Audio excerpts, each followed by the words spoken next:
স্বল্প সময়ে পৃথিবীর এক প্রান্ত থেকে অন্য প্রান্তে পৌঁছাতে সবচেয়ে নিরাপদ যান বলা হয়ে থাকে উড়োজাহাজকে। তবে সেই নিরাপদ যানটি কখনো কখনো হয়ে ওঠে জীবননাশের কারণ।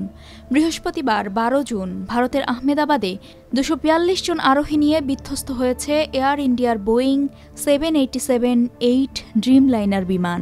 এমন ভয়াবহ দুর্ঘটনায় স্তম্ভিত বিশ্ব। আকাশপথে এমন দুর্ঘটনা আছে অসংখ্য।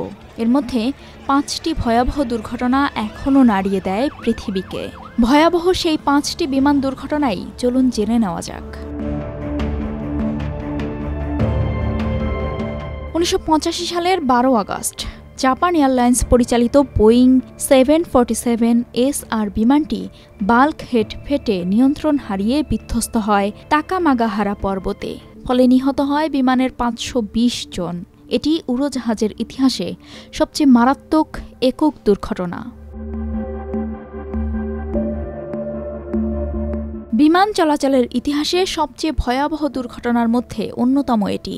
1977 সালের 27 মার্চ স্পেনের ক্যানারি দ্বীপপুঞ্জের লস রোডিওস বিমানবন্দরে রানওয়েতে KLM এবং প্যান অ্যাম পরিচালিত দুটি বোয়িং 747 বিমানের সংঘর্ষ হয়।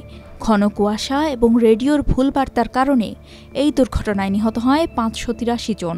এই ঘটনার পর বিশ্বব্যাপী রেডিও বার্তা এবং বিমান চলাচল সমন্বয়ে ব্যাপক পরিবর্তন আসে। 2014 সালের 17 জুলাই ইউক্রেনে গুলির আঘাতে বিধ্বস্ত হয় মালয়েশিয়া এয়ারলাইন্সের ফ্লাইট 17 বিমান। এতে বিমানে থাকা 298 জন যাত্রী নিহত হন। 2022 সালে এই দুর্ঘটনার পেছনে 2 রুশ ও একজন ইউক্রেনীয় নাগরিককে দোষী হিসেবে চিহ্নিত করে যাবজ্জীবন দেয় ডাচ কোর্ট।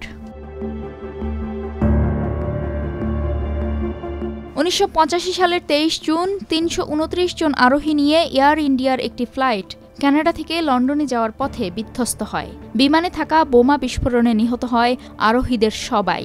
তাদের মধ্যে 24 জন ভারতীয় আর বাকি 268 জনের বেশিরভাগই ভারতীয় বংশোদ্ভূত কানাডার নাগরিক। এ ঘটনায় সাগর থেকে উদ্ধার করা সম্ভব হয়েছিল মাত্র 131 জনের মরদেহ।